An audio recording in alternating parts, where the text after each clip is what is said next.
Welcome to Rising Woman Leaders, a safe space for women to thrive in community where their voices and stories are heard. We're a sisterhood supporting each other to live our dreams and embody the sacred feminine to restore balance on our planet. Join us each week as we return to the unconditional love and guidance of our heart and our womb. I'm your host, Meredith Rom, and I invite you to walk this path of beauty, devotion, and service with us.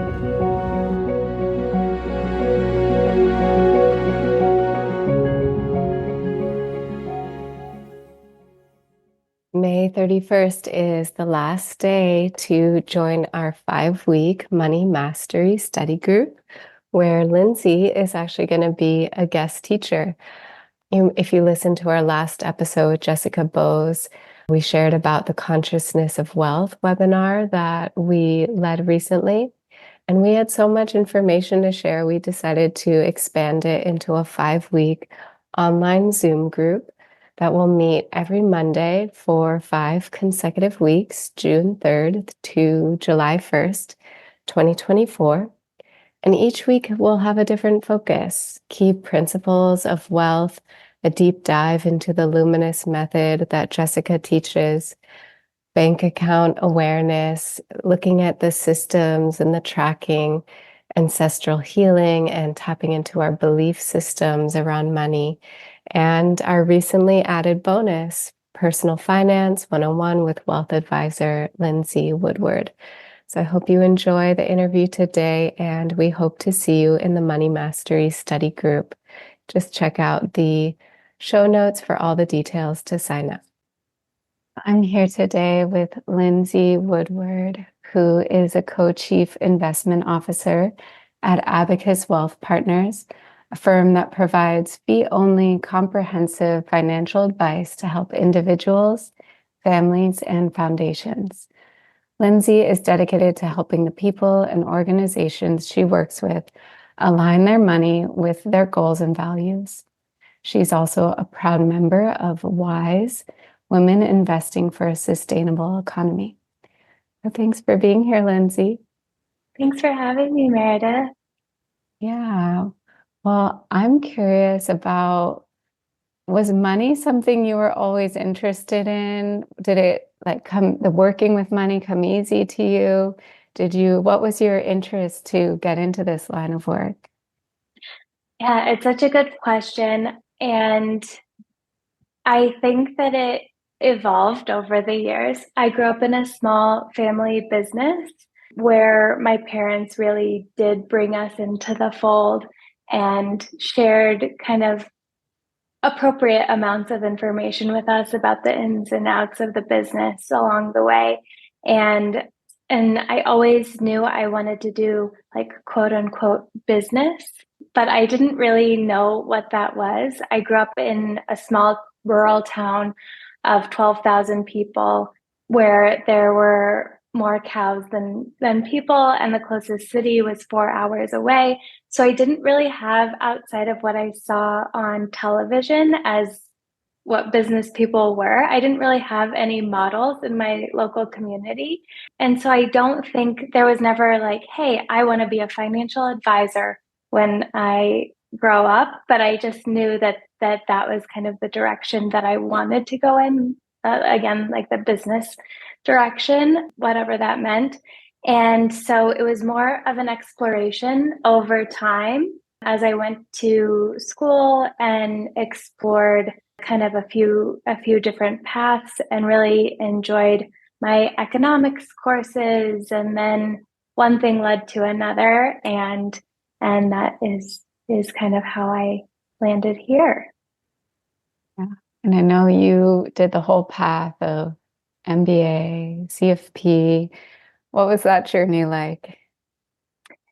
Yeah, it was interesting because, again, I was still after I finished my undergraduate degree in economics, I didn't really understand necessarily what the working world necessarily was like the corporate world. I just hadn't been exposed to it. And I'd done an internship in New York, and and was able to kind of see the world of investing and how my background in economics would be a kind of a good tool to help me pursue a career in investment management.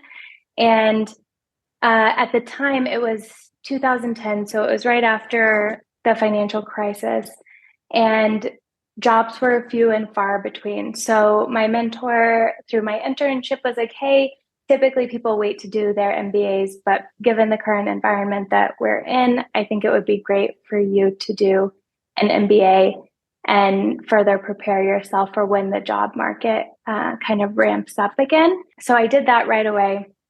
And it actually ended up being really great experience and education. And I met some of my still closest friends and colleagues through that program. So that was wonderful. And went into asset management for the first 8 years of my almost decade of my career before pursuing the CFP, Certified Financial Planning Designation, which allows you really to focus on the planning needs of individuals. Before I made that shift, I was more focused on providing investment solutions to institutional clients, but I kind of felt a little bit far removed from kind of the end client experience and the individual experience. And I think that brings me a lot of joy. So I'm really glad that I made that shift, and yeah, grateful for that opportunity. Were you in New York still at that time, or were you in the West Coast then? Yeah, so I was on the West Coast then. Yeah. And that's actually where I found my current firm was actually a client of my prior firm.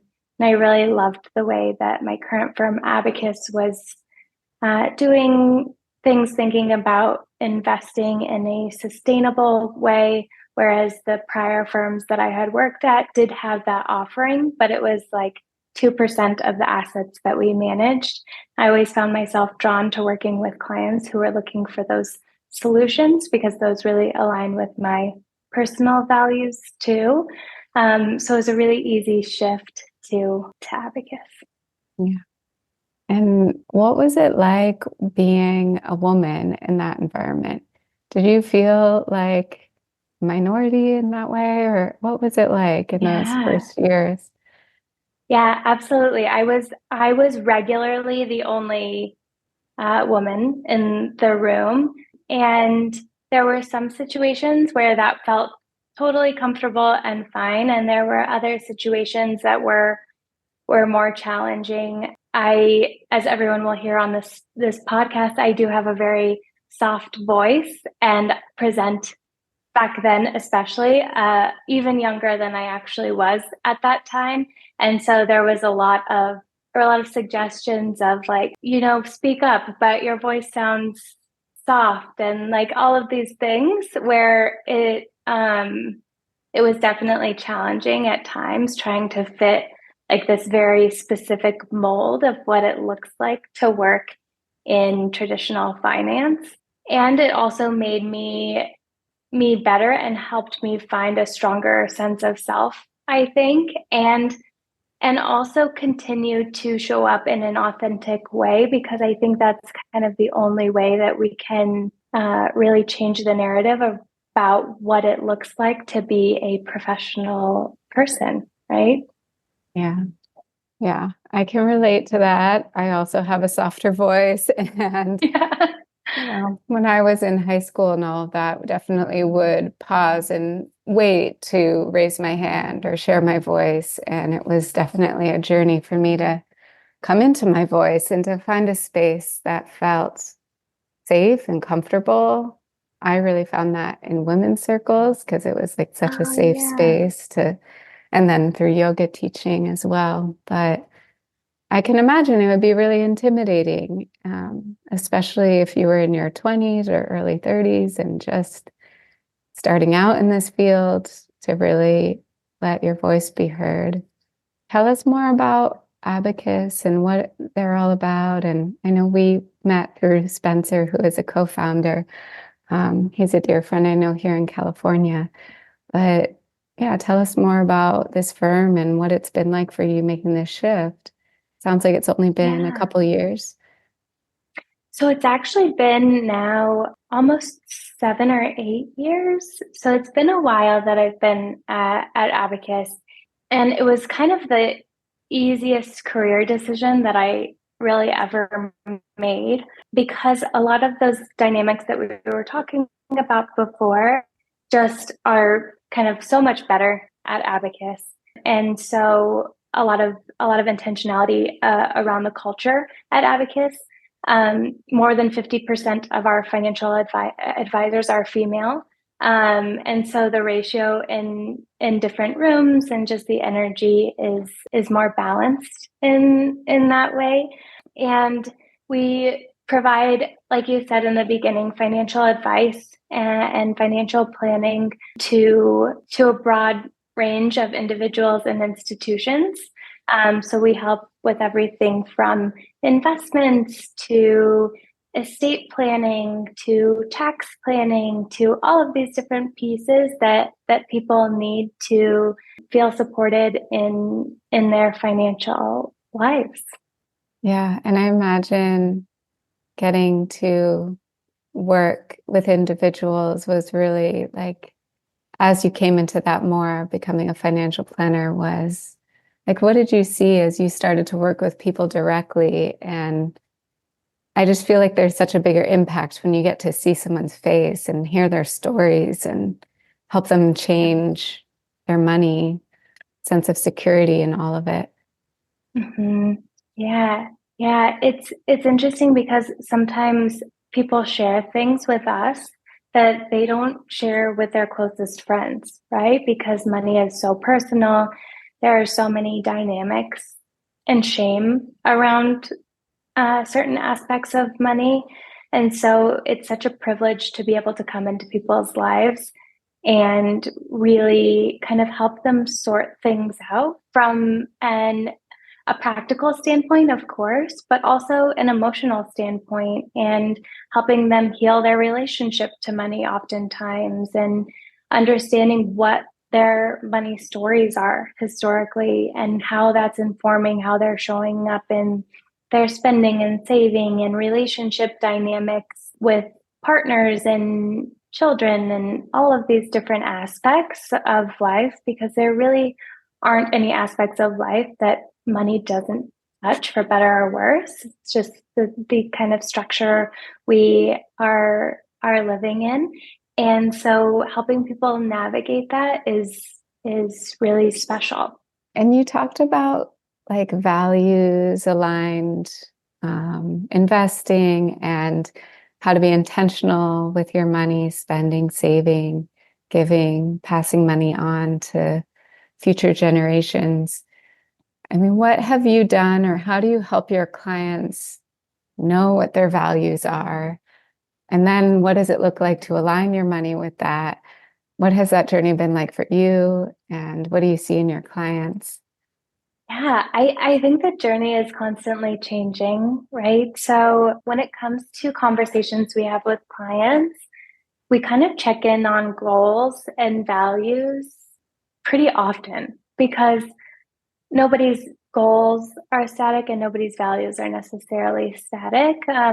Directionally, maybe similar, but there's so much nuance in both of those areas that it's important that we check in regularly and make sure that everything's on track. When we think about goals, we talk about, hey, how much funding do you want to give to your children's education versus how much do you want to give away to organizations that you want to support and how much do you need to prepare for the future, for the life that you want in the future, and kind of how do we balance all of those different aspects in a way that feels good and in line with your goals and your personal values, especially when it comes to inheritance. A lot of people have different different personal values around how much money they'd like to leave their kids and what kind of lifestyle that looks like. And so we help them plan through all of these different aspects, as well as people inheriting money. There's a lot of often some guilt around inheritance or shame there too, and trying to help people sort through that and use the money to support themselves and again organizations or individuals that they want to help support as well. So that's kind of on the goals and personal values side, and then we also try to understand people's societal values. Like, what world do you want to see in the future? And how can we align your investments that are going to kind of fuel these goals that you have for the future? How do we make sure those are also in line with your societal values? Like, perhaps you care a lot about gender equity, perhaps you care a lot about the environment, perhaps you care a lot about social justice issues and those types of things. And we can have these conversations with people and really customize portfolios to align with those values. Yeah, I feel like it's a piece that not all investment advisors really go into. It's usually like, all right, how can we make the most money? And, getting deeper into the legacy that we're leaving behind with money is really, it's special. I imagine some people listening might be thinking, oh, only wealthy people can do that. And like, I'm just starting out, or I don't even know how to begin saving. Or what are some really simple, practical steps that we can start thinking about becoming more empowered around money, investing? Where would you even begin to start with it? Yeah, it's such an important thing to talk about, because when we think about our economic power and kind of balancing the imbalances, it is really important for people to understand that it's not, financial planning is not just for the extremely wealthy set of people. And I can plug a program that we have at Abacus that's free, and we can link it in the podcast if anyone's interested.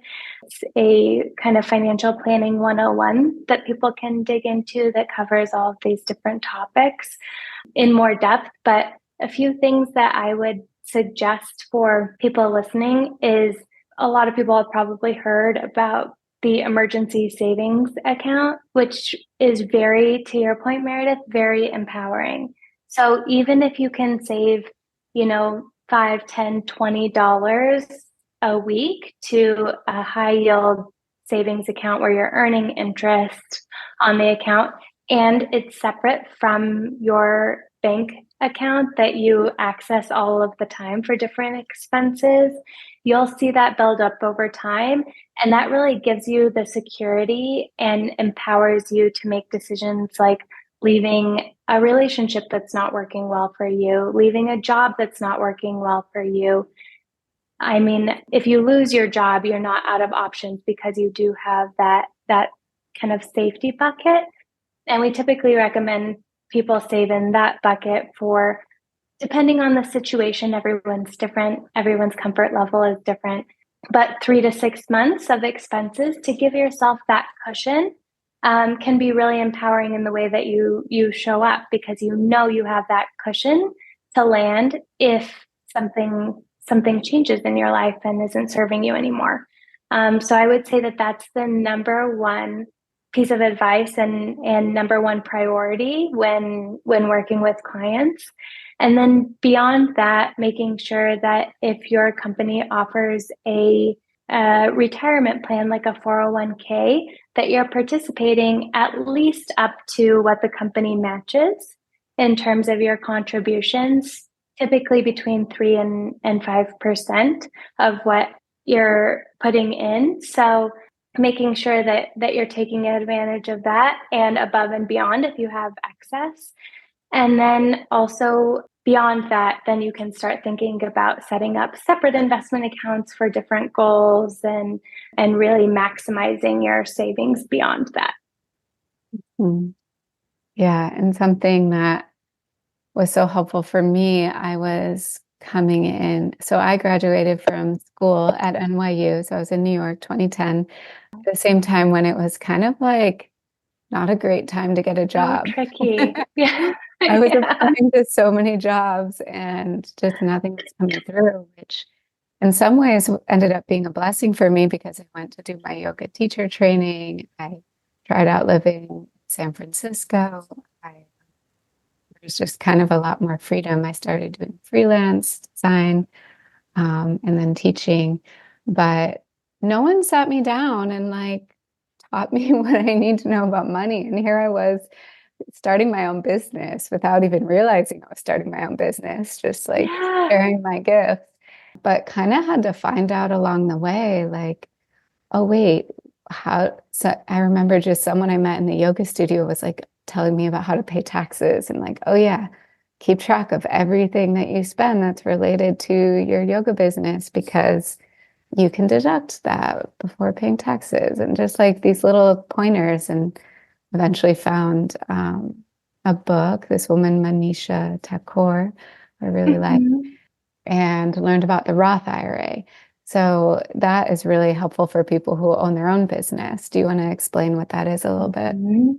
Yeah, yeah, absolutely. It's great that you, I mean, I can't imagine navigating that all on your own. So congrats for doing that. And like that must have been really tricky. And yeah, that book is a great one. And we definitely, yeah, Roth IRAs are really, really great because there are a couple of different ways to save for retirement.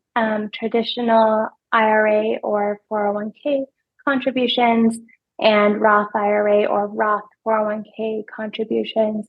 And the difference between traditional and Roth is traditional, you put the money in and get a tax benefit up front.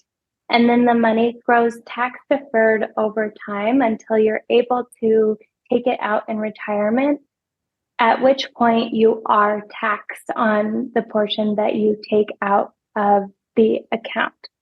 And then with the Roth IRA and Roth 401k, you are basically paying the tax on the money up front and putting in after tax dollars into the Roth IRA and then letting it grow tax deferred over the next several years and then taking it out in retirement completely tax free.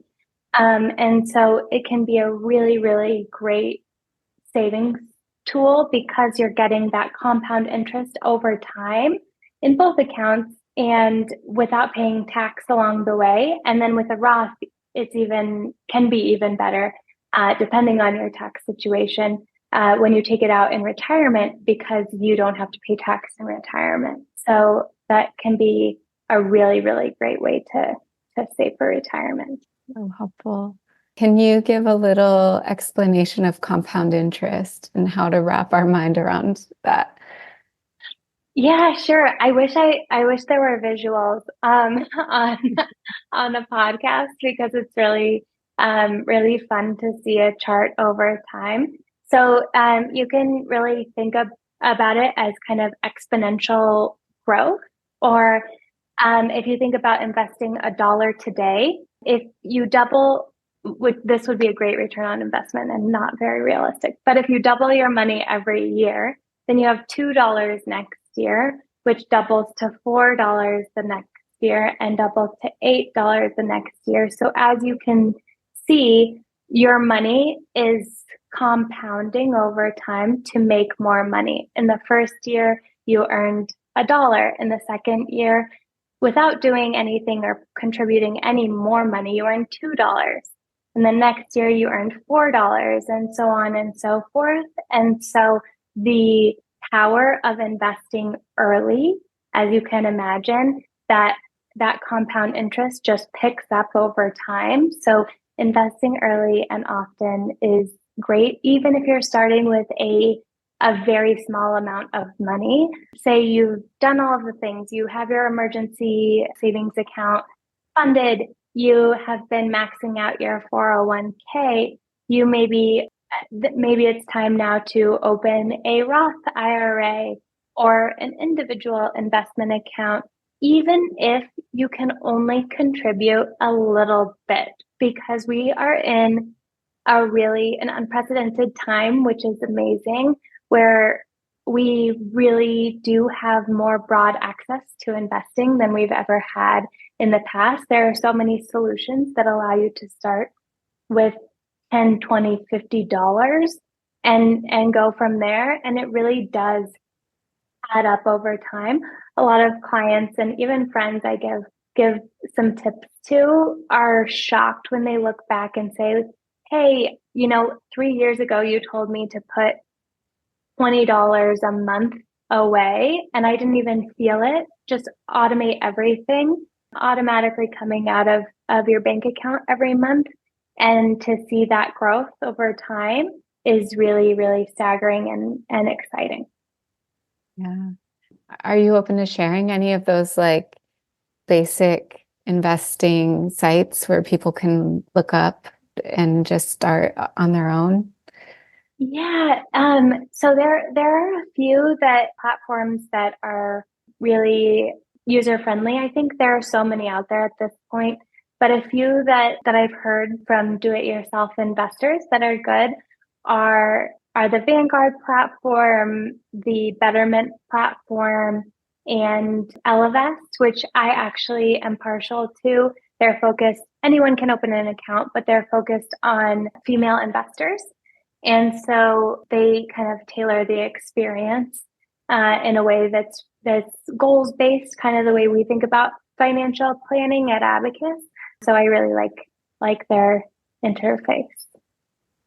Cool. So that's great for getting started. Yeah. So I could imagine you've had all this education about saving, investing, putting money away. How do you balance that with like enjoying your life? And because I could imagine, I'm just thinking in my head, like, oh my God, every subscription I'm a part of, every like little thing could be taking it off. And, our mind could get into a place of like, I don't need to go to that movie or I don't need to do that. I can just put it away and it's going to be so much more for me in the future. So how do you balance like living in saving to live in the future versus like living now? Yeah, it's such a good question. And it's so different for every individual. Like there are people who really, really want to retire early. So they will say, I would rather eat can of beans every day for my meals and save all of my money and retire in 5 to 10 years and live a very, very frugal lifestyle. And that makes them so happy. And so that is what we help them do, right? And like help them manage that. But digging into kind of the why, is that really what they want? Or are they just unhappy in their career and maybe should try to work on and look at something else for sure. But there are some people who say, no, I just want a free lifestyle. And this is how I'm going to get there. And that's great. And then on the other side of the spectrum, we have people who say, no, I want to spend most of my money. I don't mind if I have to work into my 80s. And we help them kind of prepare for that and everything in between. But for me personally, I fall a bit more in the middle where I really enjoy the work that I do and my kind of current lifestyle and want to maintain that for many years to come. But I think what you're saying, back to your original question about how not to kind of pick every single expense, really coming up with a plan is really helpful there. So I know every month, in order to meet my goals of making my work optional at some point, I need to save X number of dollars. Then I have a budget created where we have kind of our needs, our wants, and then the savings. And the wants part, Meredith, to your point, is so important to me and most of the people that I work with, because it really is a balance of making sure that you are enjoying kind of where you are at the moment, as well as saving for your future. And so I monitor at the broader category level versus at the individual expense level. Perhaps one of my wants for a month is that I travel, and instead of eating out that month and shopping that month, all of that budget might go to travel. And then another month, I might not be traveling and I might want to eat out a few times with friends. And so just balancing and making sure that you're kind of on track for those goals over time is really, really, really helpful in not getting obsessed with every individual expense. Yeah. What I'm hearing in you sharing this is that you are pretty actively like looking at your money, seeing where your money is going. What am I spending on this? How much is going here? What tips do you have for people that are afraid to even look? Yeah, I have one of my closest friends, and I won't share her name, but she wouldn't mind me sharing this, is so avoidant when she's very, very successful, but very avoidant when it comes to individual finances, and lets like stacks of statements and bills like stack up. And luckily she has a partner now who forces her to look at it. But it is really, really hard for a lot of people. I think that the thing is you can't change what you don't track. So you might feel like, oof, this is going to look so horrible whenever I start digging in. But really, once you start getting the lay of the land, it becomes really empowering, because then you're in the driver's seat. Because before, if you're just kind of letting things happen on autopilot, there's nothing you can do to make it better. And so I feel like once you're in the driver's seat, you can start making some changes and identifying different expenses. To your point, Meredith, I have a lot of clients who come in and haven't taken a look at spending in several years and start to dig in and say, hey, I didn't know our family has 3 different subscriptions to the same service that we could consolidate into one. Or there could be really, really easy ways for you to reduce spending if that's what you need to do or want to do. There can be really interesting ways to see, hey, am I getting the most joy out of where I'm spending my money? Right? Because a lot of times people are spending money on things that they feel like they should be spending money on versus what is actually bringing them happiness and joy. But you don't really know that unless you take a look at the broader picture. Yeah. That's so helpful. Yeah. Yeah, I'm wondering, Meredith, how do you track I'm curious about your systems if you want to share. Sure. Well, I have my business. I have my joint account with my husband and our daughter, like our family. I have our childcare account, and then I have a personal account. So there's a lot to track. What I try to do is every other week I have a little date with myself on the calendar. It's what's called financial check-in. And that's where I take my time to pull up all my credit cards, see what the balances are, what have I been spending on. I pull up my bank accounts, I pay any bills that need to be paid. And since we moved to this house, I decided I was going to get really organized with a spreadsheet to understand what are our monthly costs. Because when you move to a new place, it kind of takes a little while to figure that out. There's the garbage Really? bill, there's the PG&E bill, there's the water bill, there's a lot of different things to track. So I've been doing that since January of like the spreadsheet and just every time the bills come in, like adding them there. And we're always spending a little bit more than we want to be. So Most people are. yeah. So my partner and I will sit down, and it's interesting to see for sure how food has changed. I mean, part of it was the pandemic, food shortages, and now food costs more. But also, my diet really changed, becoming a mom, like pregnancy, postpartum, and then adding another human to the family. Where it's I'm like sure.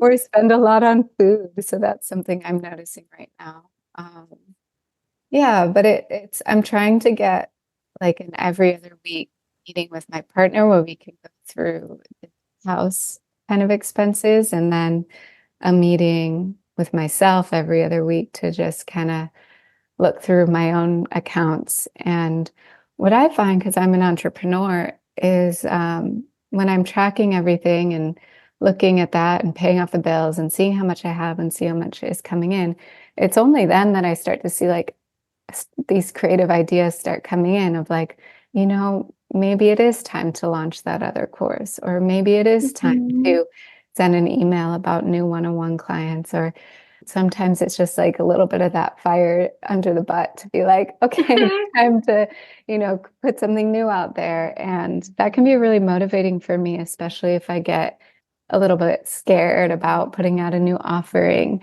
to, yeah, just decide, okay, it's time. I think this will help people. And it's also in service to our family and the things that we are, yeah, spending our money on. Um, and then I've stuck with the Roth IRA since I started and have just tried to max that out every year. And so I have an automated saving going to that.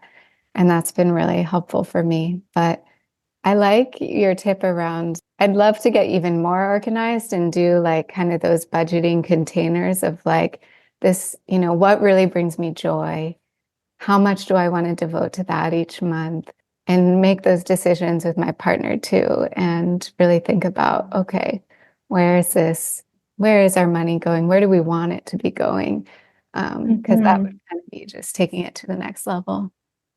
Yeah, I love your entrepreneurial perspective. I think that's so great that you find sitting down and doing that work motivating. I think Mm. that's awesome. And my partner and I also we have a monthly date where we order takeout and talk about finances. Like our next topic will be estate planning, because we got married last year and have not put an estate plan together yet, which is important. But we can make it fun. Like we typically cook at home, but on that night we order takeout because we want to devote all of our time to kind of focusing on whatever topic we decide for the month, and it's been great. So it's good to hear that you and your partner are doing that too. Yeah, that sounds fun. I'd like to do that. Estate planning is on our list too, because definitely having a child, it's important. Can you talk a little bit Mhm. about estate planning? And I know there are some big questions we have to answer before we actually sit down and do all the lawyer legal stuff. So we're sitting with that right now. But what do you know about estate planning? How to help people with that? Yeah, it is. It's probably the topic that I see clients and apparently myself too avoid the most because it's two things that most people really dislike thinking about, right? Paperwork and mortality. And so it's really, really tough. It's like really tough to get people to move forward on estate planning at some points.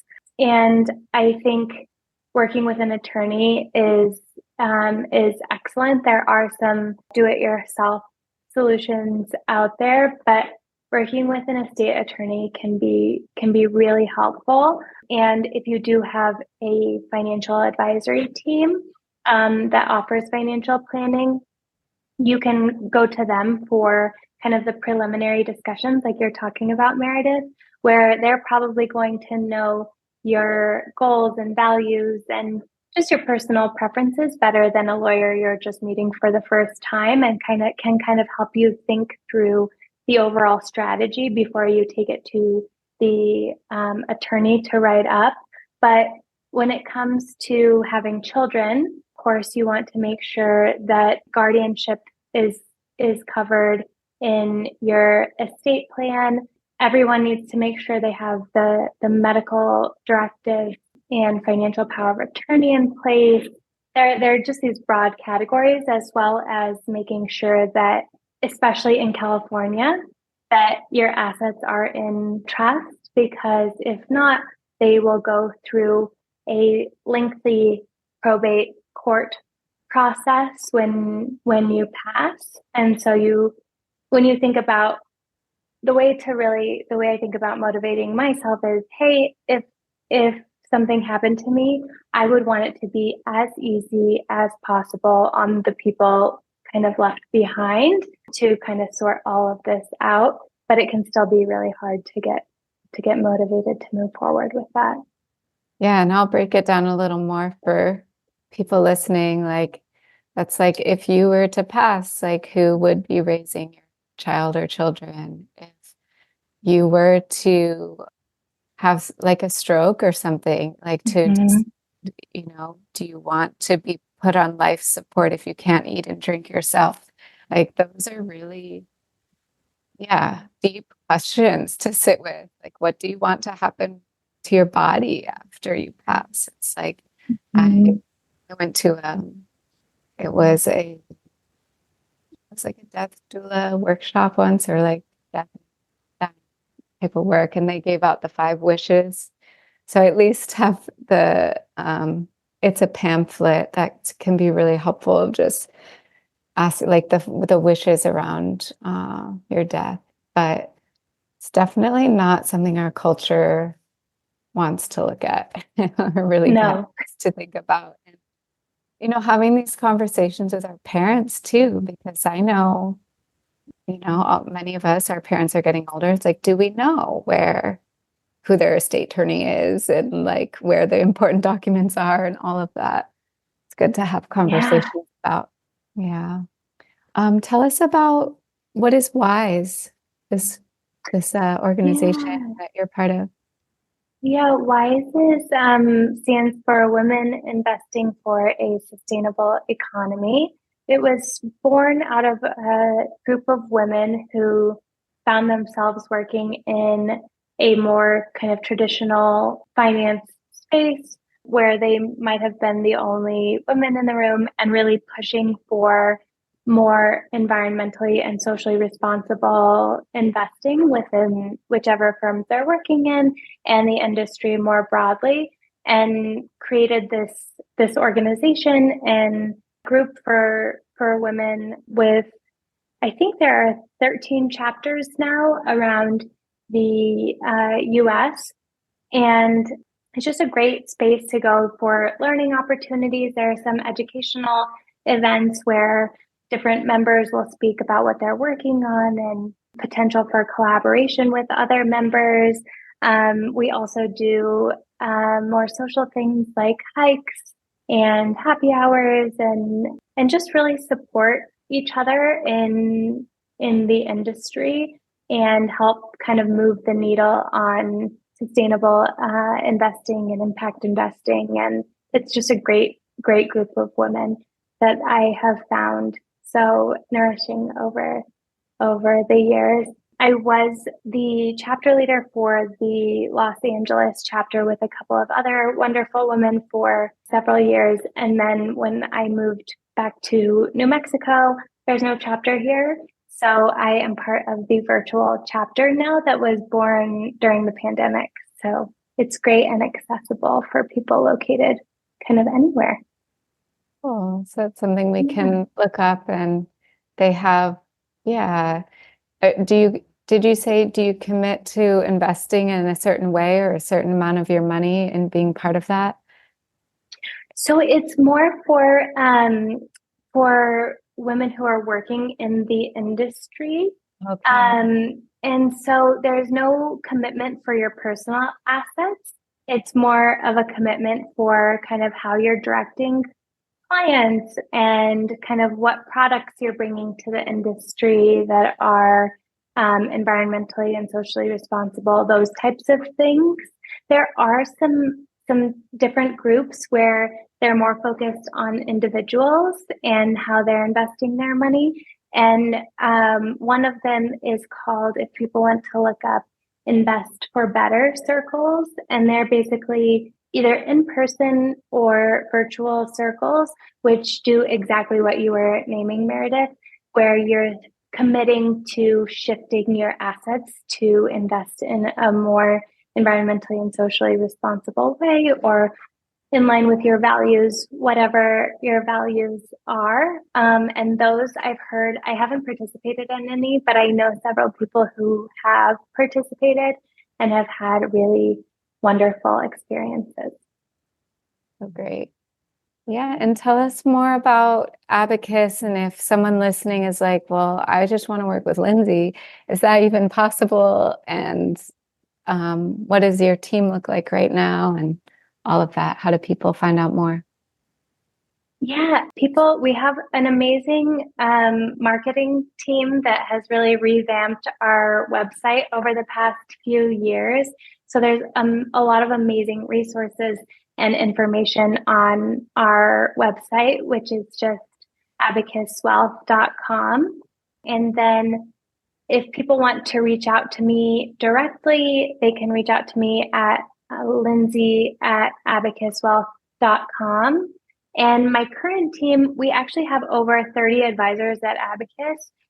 Everyone has CFP, which we talked about earlier in the podcast, but it's Certified Financial Planner designation. And it's basically 2 years of fairly rigorous coursework, followed by a lengthy exam that you have to pass. So all of our advisors have passed that and have really great experience and varied experience too. And so we have different people who might be appropriate for different people listening in.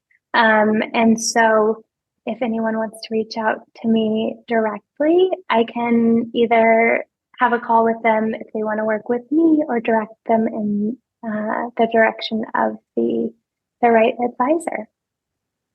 Great. Thank you so much, Lindsey. It's such an honor to have you here and get to know you a little better and share your wisdom with the audience. I'm really grateful for your time. Yeah, it's been great. Thank you so much for having me.